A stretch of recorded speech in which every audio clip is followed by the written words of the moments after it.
Welcome back to Fighting with Friends and still the Undisputed African Fighting Podcast Champion of the World. One Fight Night 33 takes place this Saturday at 3 a.m. from the legendary Lupini Stadium in Bangkok, Thailand, breaking down the card as main defending the Undisputed Vegan Champion of the World Chief.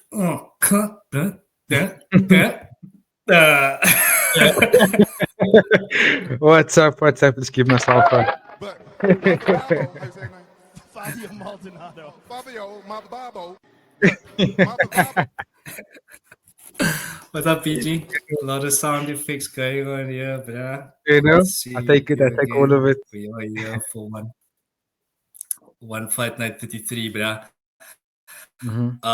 So yeah, as always, BG, we shall begin. At the top of the card, let's go. My mom's is back.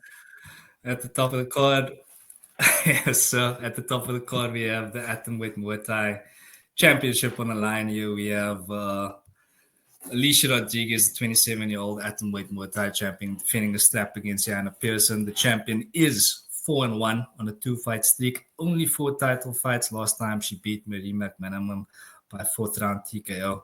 She's coming up against Jana Pearson, who is 30 years old. This is her one championship debut.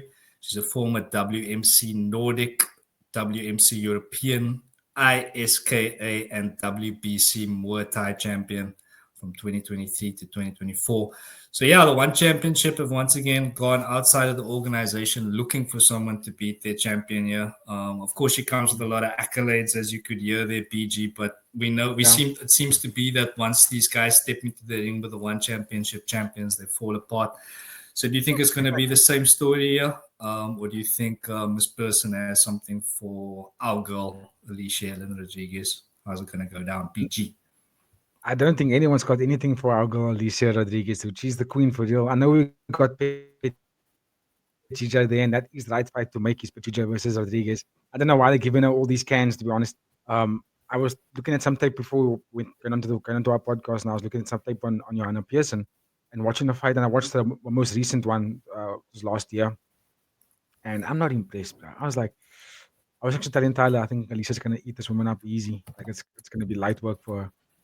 They did the same thing for Rodrigues' last opponent, Marie McManaman. She was also coming into it as one of the top prospects out of UK, and Alicia just walked through her like it was easy, like easy money. So, and like a stat that you mentioned about Rodrigues only being in championship fights. If you look at the fights in one championship, it's only against the champions. She wiped them all out. So, except for Smilla Sandal, but that was when she had to go up a weight, and she didn't really have a good weight cut in that weight class. It was too big for her to go up that weight anyway, which is why I think she should stick to atomweight strawweight, atomweight strawweight situation. Fight there.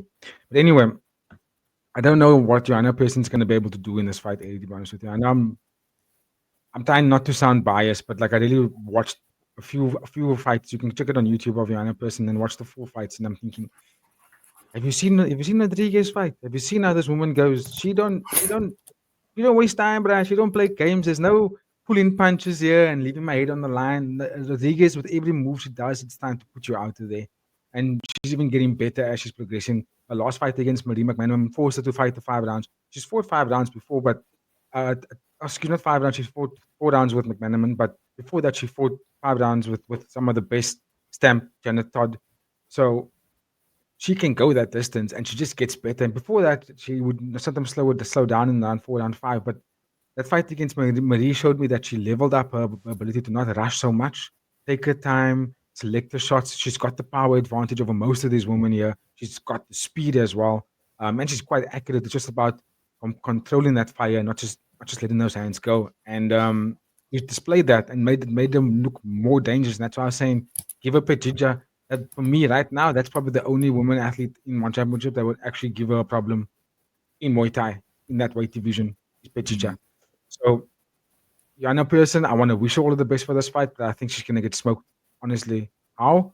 Possibly finish, or just a 5-round schooling of just knees and punches and bunches. And you see how Rodrigues fights, bro. She just unloads video game combos on you, especially when she can see that you can't throw anything back, and she lands maybe 2-3 on you, and you can't throw one back, or you throw one back and it misses. And she knows, I've got you down now. You're not going to catch me. And then she unloads the harder shots that she does love to throw, body kicks, high kicks, especially the when she throws her elbows. Rodrigues puts people away with those elbows. So, yeah, I feel like we're gonna see a masterclass here this weekend, and it's gonna be Anstel.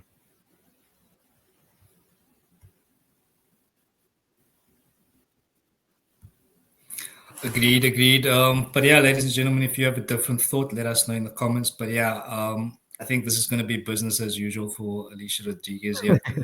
Any final thoughts here, BG? Yeah, again, this is the second time now that the One Championship is doing this for Rodrigues. When she's been calling for Petija now, or for a while actually. So it's like I feel like stop feeding her these athletes that don't really have she's coming. This is a debut, just fighting the champion. I don't care about the accolades and stuff like that. I mean, there is a champion in kickboxing in the same division as Alicia Rodrigues, and Alicia Rodrigues is calling her name. You know what I mean? Give the fans the fight. Do you want to scramble to make a fight card happen? You've lost Zambawanga and Stampton. You called the fight card off. I'm like, dude, here's your champions right here too. But you just fought in the last Japanese card. That's the fight to make. You know what I'm saying? That's my last thoughts in this one. After this fight, don't feed Rodrigues any more cans. It's a waste of her talent. She needs to fight someone that can actually take her to the test, and like also to actually fight. She's bullying these people. She's bullying these new athletes that's coming in. Yeah, agreed. All right then, bro. We'll go to some featherweight Muay Thai. Quite excited for this one. We see our boy Shadow finally making his way off the Friday Fights card into pay-per-view, coming up against Muhammad Yunus Rabah. Shadow's 25 years old. He's 5-1-0 in the One Championship. He's on a 5-fight winning streak. Last time out he beat Hassan Vadan Riyad by KO. And he's coming up against Muhammad Yunus Rabah, who is 28 years old. 2-1-0. Last time out, he beat Silky Smooth Eddie Abasolo by unanimous decision in his last fight, BG. So is it going to be a massive debut on pay-per-view for our boy Shadow here, or is Muhammad Yunus Rabah going to spoil the party for him here, bro? It's going to be a tough fight. I tell you one thing, if there's one way of beating Shadow, it can be with a lot of movement and a lot of consistent footwork activity. But Shadow is the kind of guy that he's like a bigger, stronger version of Muay Thai. He's powerful and he's selective, and his elbows are dangerous. And once he gets you into his void, this man goes to work, bro. And he's tough to beat. But if there's anyone that can take it to him, it's the style of Muhammad Yunus Rabah. Like, you remember we went nuts for that fight against Eddie Abasolo. How crazy was that fight between the two of them, by the way? The level of speed and what they were displaying, and just absolutely amazing. And I think that style can be the style that will give Shadow a tough time. Granted, I do think that Shadow can put Muhammad out, because Eddie dropped Muhammad as well in that fight. Remember, Muhammad is a lot smaller than both of these guys. Muhammad, what's his name? Eddie Abasolo. He dropped Muhammad.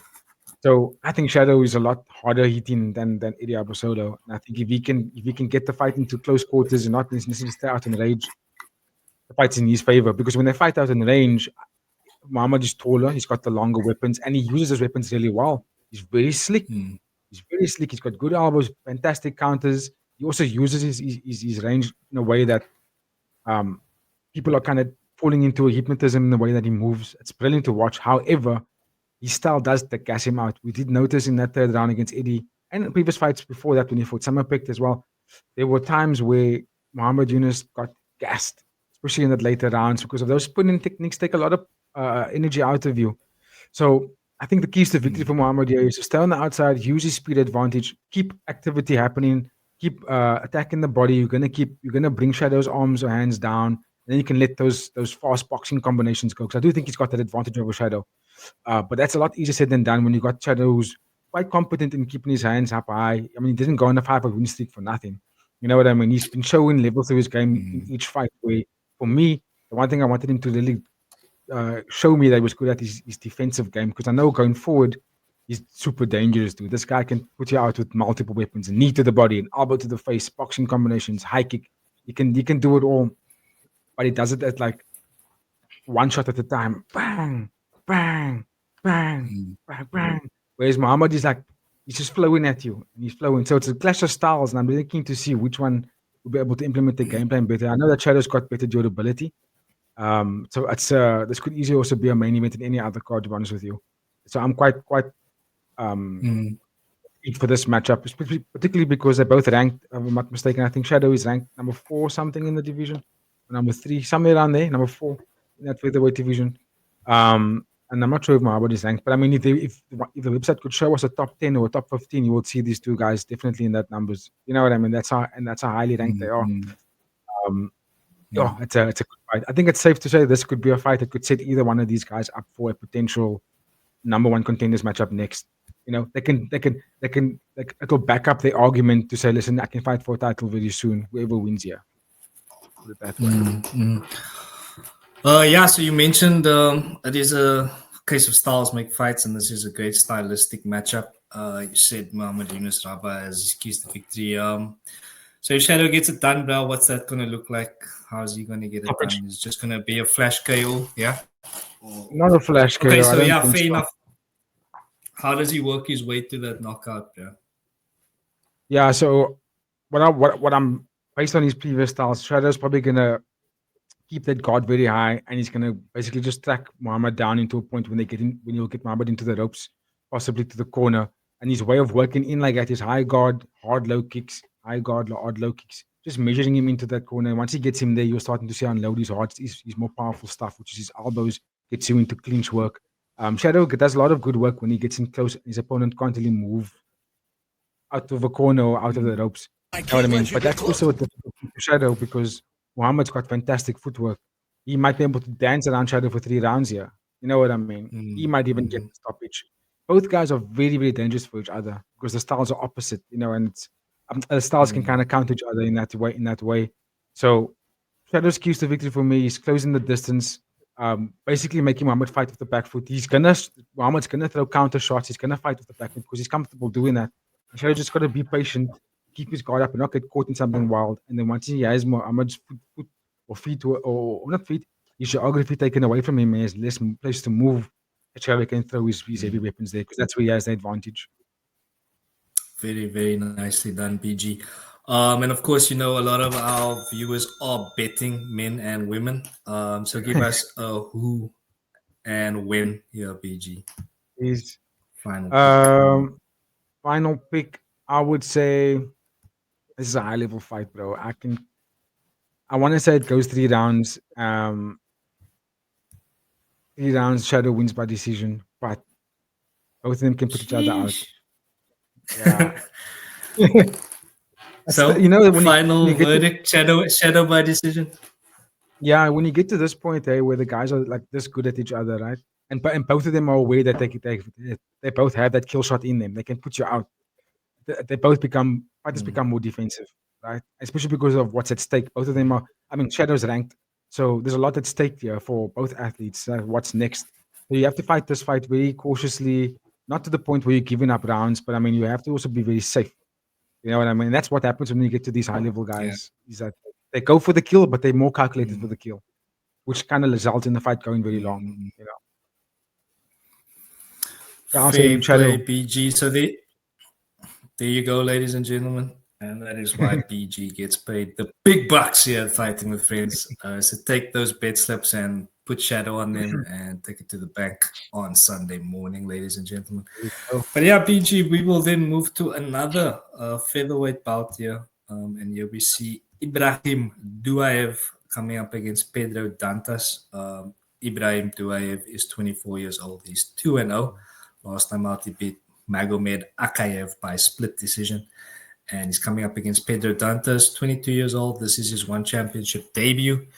He is also undefeated at 6-0 with a 100% finish rate, BG. So what are you expecting here, bro? What are you expecting here? You know, I got that information. I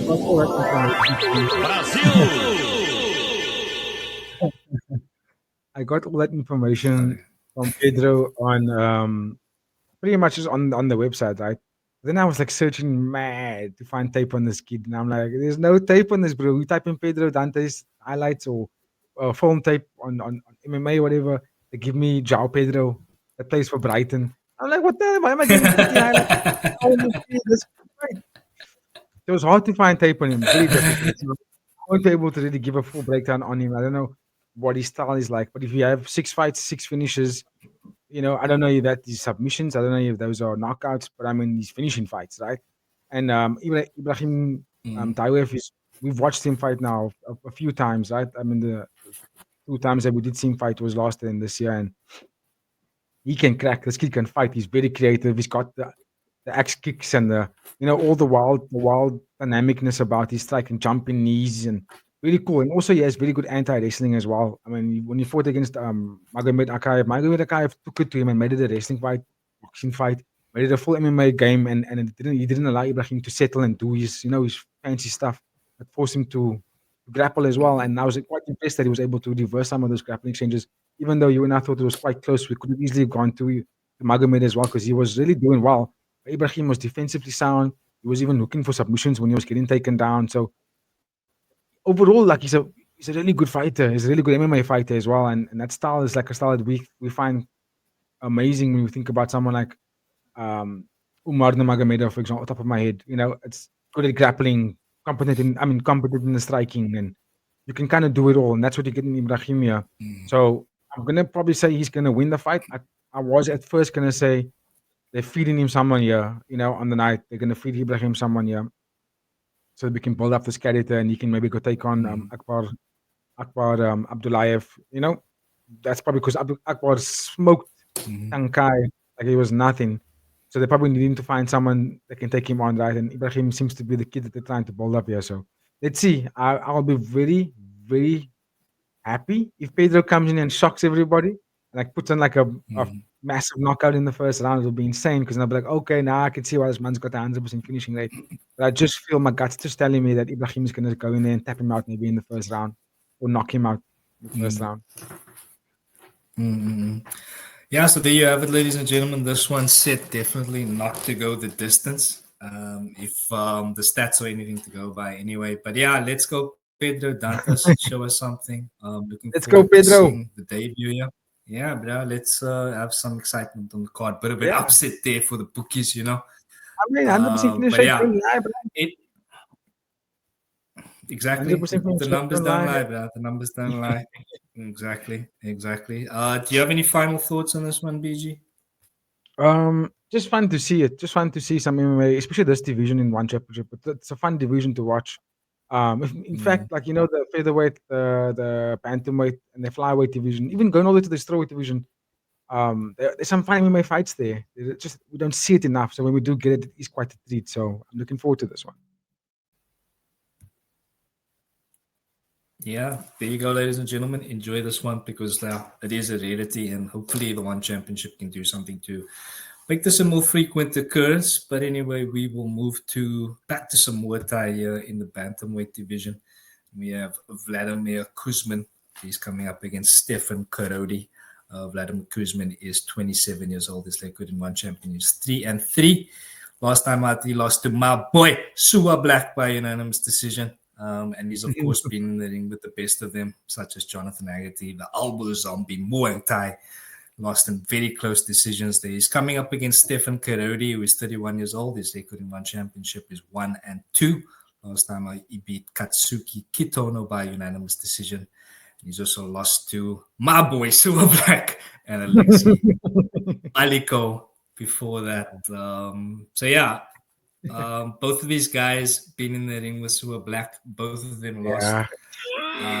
They definitely. They can definitely take some experience away from that. Sua Black is a killer.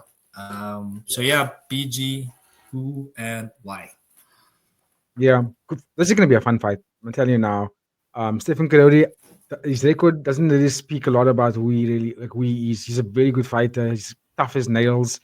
Goes all the way. He's a good guy, but he's just getting pieced up because some of the guys are just a little bit better. Sometimes he's battling with, for example, the activity or the reach, and that's what I think is going to happen again in this fight. He's going to make it a dog fight. He might be able to knock Vladimir out. Vladimir, I've seen him get crushed before, but Vladimir late looks good, and he's starting to really use his size really well, his range. If you look at his fight, not against Sua Black, but the one before that we watched it together. We did a live about on that fight. It was against Zafir Saik. That was the Qatar one, 166. and he was putting on a display of amazing weapons there, bro. Like the way he was jabbing and the stutter steps and the way that he fakes his shots. He was feinting really well in that fight, and he just utilized the weapons in a very good way. He was just styling on his opponent at the time. And I think the range is what's going to get him an advantage in this fight as well, because he's so skillful and he knows how to fight with that range. Crowdy struggles with the guys that are a little bit faster and taller than him. But Crowdy can crack, and then I think he needs to fight the fight where he's gonna have to be a little bit ugly. He's gonna have to walk Vladimir down because Vladimir likes to style on you. He likes to let that jab go and do like a fake movement, a little bit shades of Sugar Sean, but minus the basketball footwork. Not the same level as footwork as Sugar Sean, but you will do like a no looker thing to bring your hands and then you will land a 1-2 on you. You know what I mean? He's got that creativity in him to do that, and that's a Vladimir fight. So I think he's going to use the speed and range advantage that he has to win the fight here. And I'm again probably going to get a finish here, even though Karodi is tough as nails, bro. He's tough as nails, but my guy can crack. My guy Vladimir can crack. I mean, he's got a lot of activity, and I like the way that he fights. So I think I'm going to go Vladimir Usman here to win, just because I think he's the better fighter. Overall, he's got more advantages. He's fought longer in one championship. He's been up against some of the tough competition, and he's gonna use those advantages in a good way. I think Cody's gonna have a tough time getting into range, because even if you're coming against someone that's quite stylistically good in terms of how they flow their strikes, Cody, even if he tries to come in quite aggressively with like maybe a hook or something to enter the pocket hard, and just maybe puts his bite down in his mouthpiece, that could either work for him because it's a risk that you're going to take, but someone with good footwork like Vladimir and the range that he fights at could easily just extend the jab or extend his front hand and then step to the side, and then he's out of range, and then he can land an elbow, he can land a right hand. You know what I mean? He's got a lot of ways to navigate this fight, but that doesn't mean he mustn't underestimate that power and that boxing of Karodi. It's gonna be a good fight. I got a feeling it's gonna be a finish as well in this one.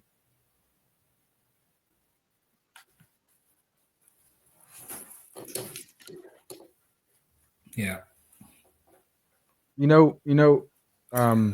I see that BG very detailed analysis there, ladies and gentlemen. So again, put the money on Vladimir Kuzmin to get it done. Oof. We got a big delay here, BG. Just a heads up. Yeah. You can continue. It's fine.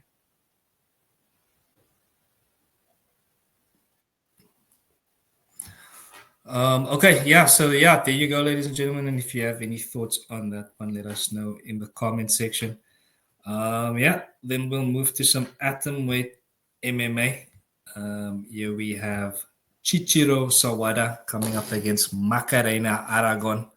Chichiro Sawada is 3-1-0 in one championship. She's got one win by sub. Last time out, she lost to Mengbo by unanimous decision in the last fight. But she was on a 3-fight streak before that.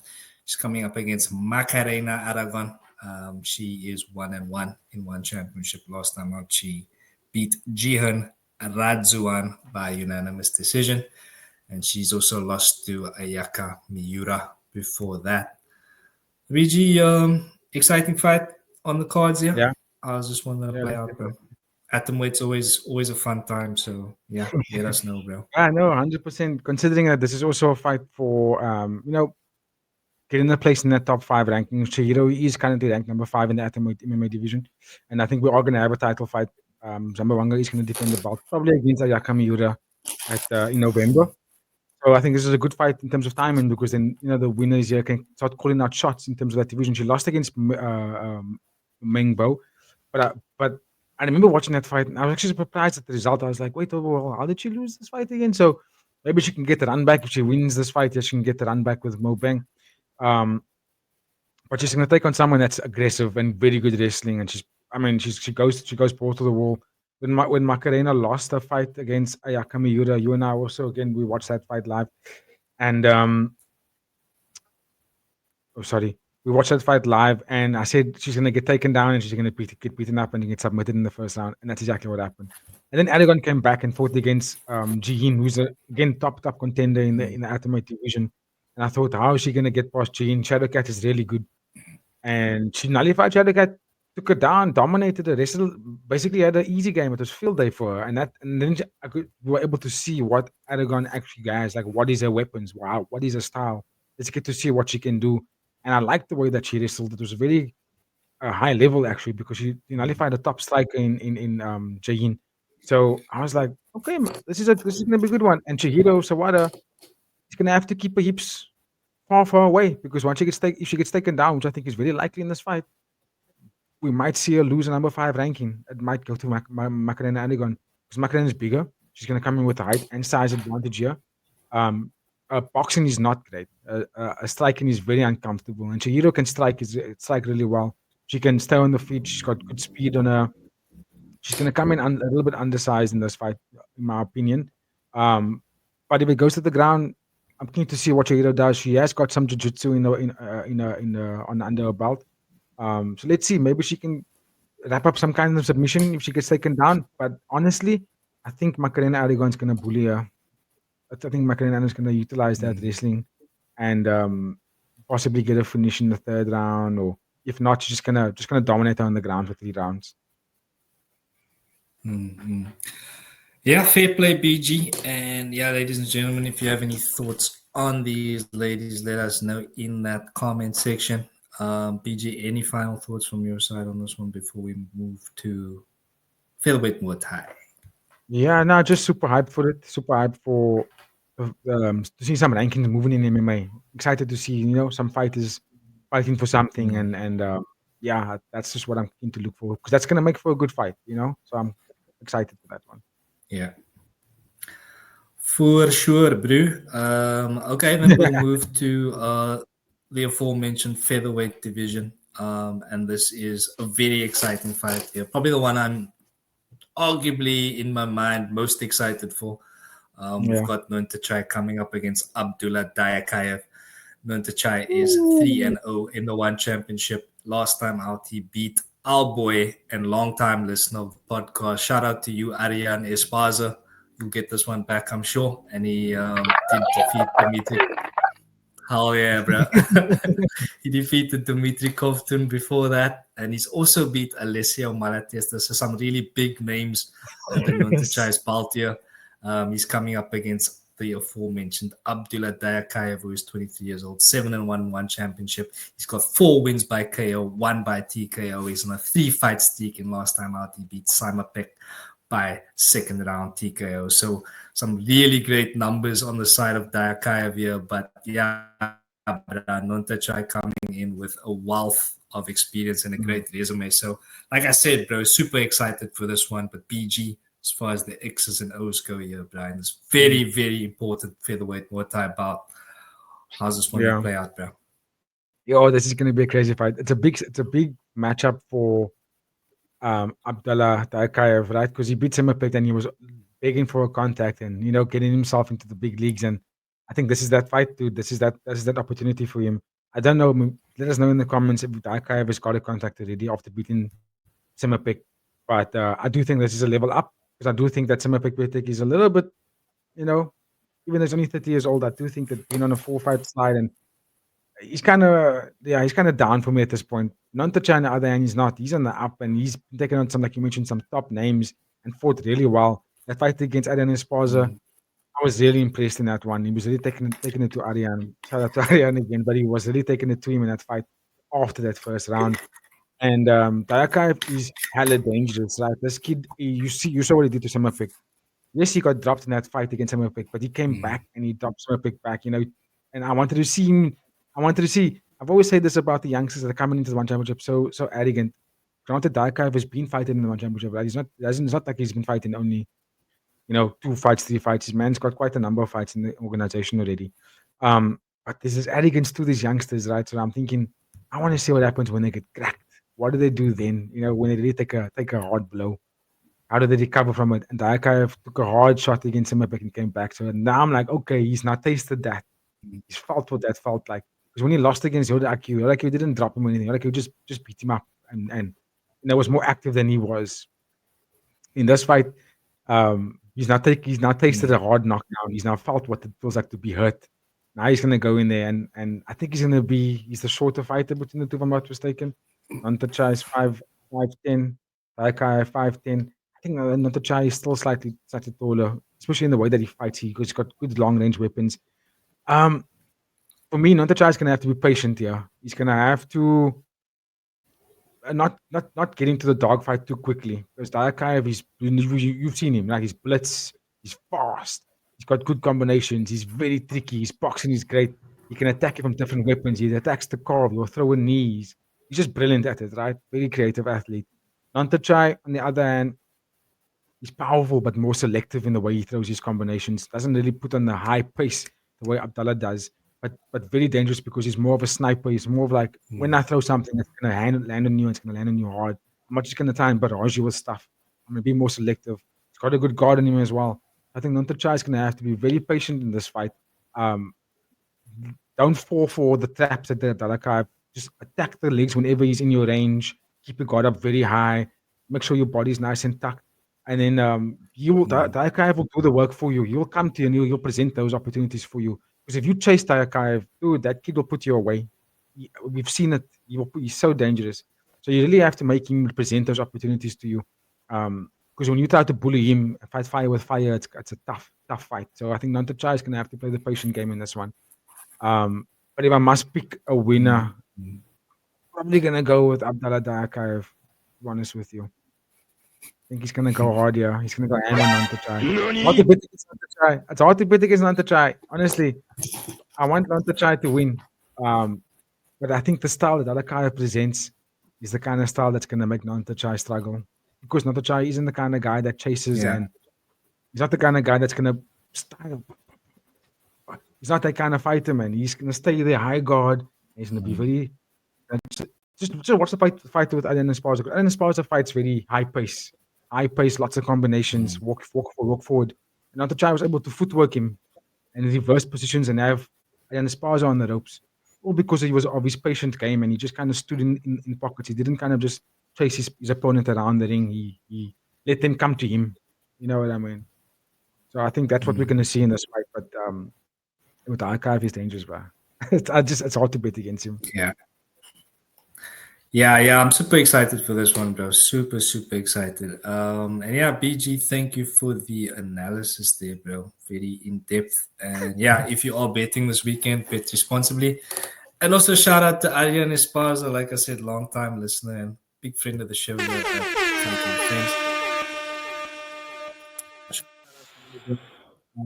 But yeah, BG, do you have any final thoughts on this mouth-watering clash, or should we move to some atomweight more?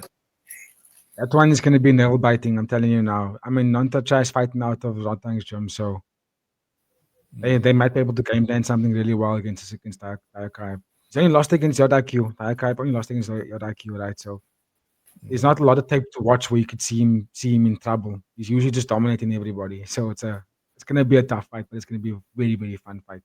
For sure. Might even be a fight of the night. Very much looking forward to that one. Yeah. And yeah, again, BG, give thanks. Great analysis there. Drop a like on the video for BG and his hard work. But we'll go to some atomweight Muay Thai. And here we have Martina Kisnitskaya. I'm butchering that, I know, but I'm going to keep moving. She's coming up against Cynthia Flores, who's making a debut. Martina is 23 years old. The record in one championship is 2-1. She's got one by TKO. Last time out, she beat Yu Yao Pui by split decision. So yeah, we've got a debutante here, and we've got a woman whose name is very difficult for me to pronounce. BG. That's about as much as I can say here. So I'm going to hand it over to you, bro. So Martina Kaczynska is a very, very good fighter. I've watched all three of her fights in one championship so far, and I like her style. She's got a very... who were we talking to on one of our lives? I was referring to the Dutch kickboxing style. You know, she's got that leg kick, level shot, leg kick. Very flow state kind of combinations you would watch, and she's active, bro. She just goes at you. That's how she beat a very, very top talent in Nat Charunsuk, who is making a return very soon, by the way. That was a tough fight. I remember watching that fight. I was laying in bed and watching that one, and I was like, yo, this Martina chick can flow, bro. And she's like, I thought Charunsuk was going to whip her ass. And Martina was just dancing on her and took her to her, was just more active, accurate, and just flow state in, like I said, just moving in a way that Chinitsu couldn't do anything. And if you look at the last fight as well with Yu Yaopiu, that was also another display which was on the same card as McManaman and Rodrigues. Same thing. Kaczynska was just, she's got what's the word I'm looking for? Swagger. That swagger in the way she comes at you and the flow, and she's just very good in how she chooses her shots. I love it. I'm not going to say she's going to win because I don't know anything about Cynthia Flores. Right? It's again, I look at the read up on Cynthia Flores. Not really a former champion anyway. I think she's was a champion in Mexico. So she's obviously, nation champion there in Mexico. But other than that, it was the hard to find type on her as well. So I don't know what style she's going to do to beat someone like Martina. Because Martina is a very active fighter. She moves around very well, defensively sound, doesn't really take a lot of damage. She's really good at being defensive. So I don't know. I don't know what Cynthia's going to do. So I'm not going to go, okay, Martina Kaczynska's going to just whoop her ass. So I'll leave it for on the night because maybe we'll get more information about Cynthia when in this week because there's still weight cuts to come. There'll be more information, more interviews coming out from Nick Atkin. So we'll get more information on Cynthia Flores, and then maybe I'll do a reaction to the weigh-ins and then talk more about Cynthia. But for now, I like Martina's style, and it's a tough style to beat, dude.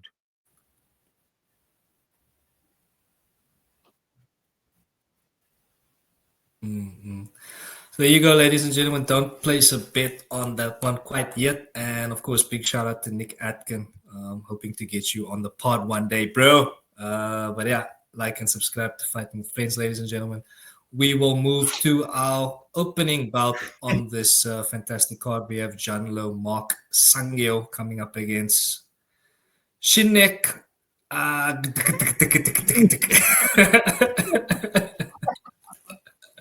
Nightmare. I mean, Sangyo, he is 3-1 in one championship. He's got 3 wins by sub, so look out for that. Last time he lost to Ank Orjo Pataku, the Mongolian Superman, by round 2 sub. He was on a 3-fight win streak before that. He's coming up against the other Mongolian, who is 5-3 in one championship. He's got 1 win by KO, 2 wins by TKO. Last time out, he lost to Kon 1, the second, by round 2 TKO. So yeah, I apologize to the Mongolian there. I did butcher his name, and I am doing my best here, ladies and gentlemen. Drop a like on the video, please. But PG, give us your thoughts here, bro. Just buddy. I know it's tough names. I was also like, how am I going to pronounce these, bro? So I'm also going to try my best to bear with me, please, ladies and gentlemen.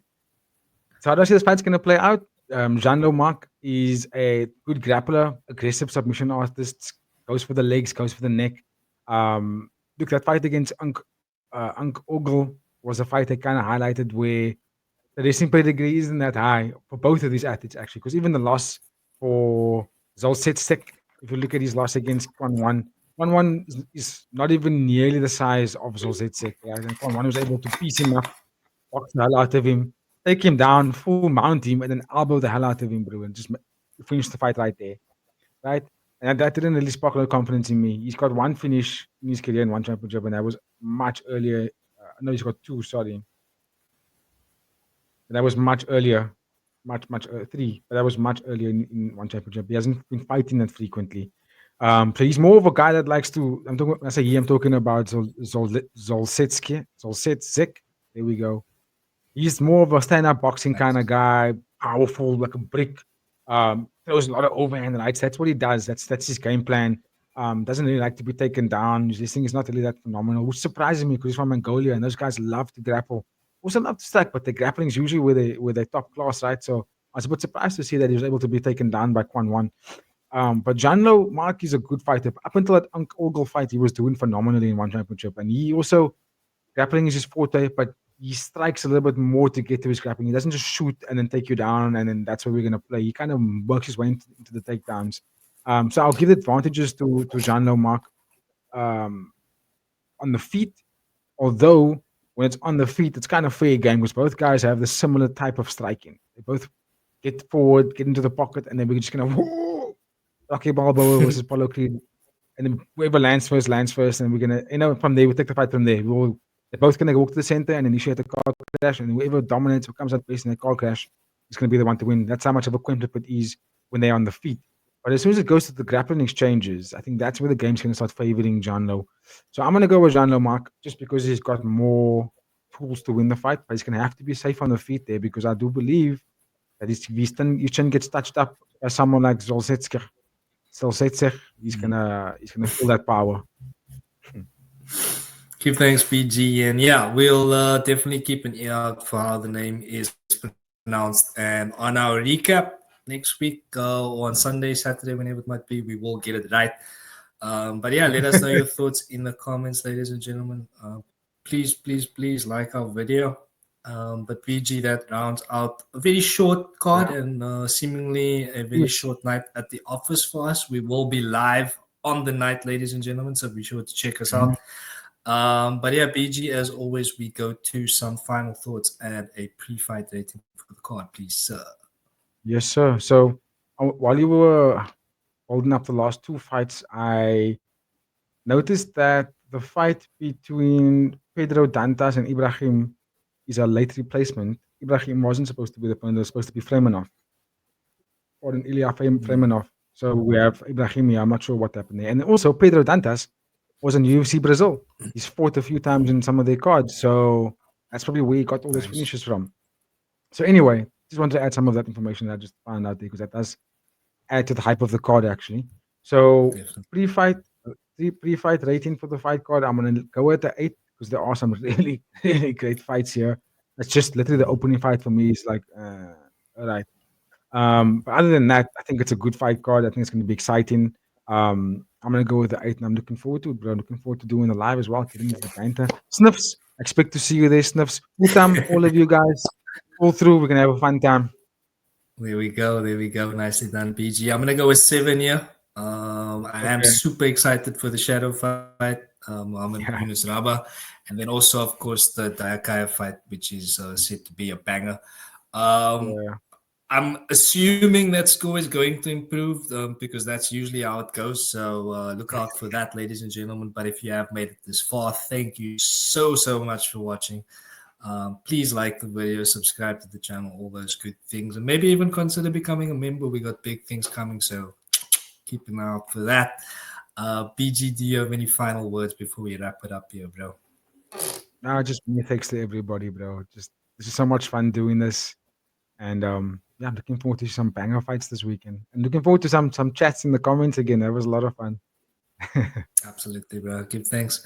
All right, ladies and gentlemen, thank you so much for your time. Have a wonderful day, wonderful evening, wonderful week further, and we'll see you on the live stream from myself, BG, BB, Jedi Knight, Brother Babu, Nate Dogg in the back room, all of us here at Fighting with Friends. Thank you so much for watching. See you next time. Goodbye, everybody.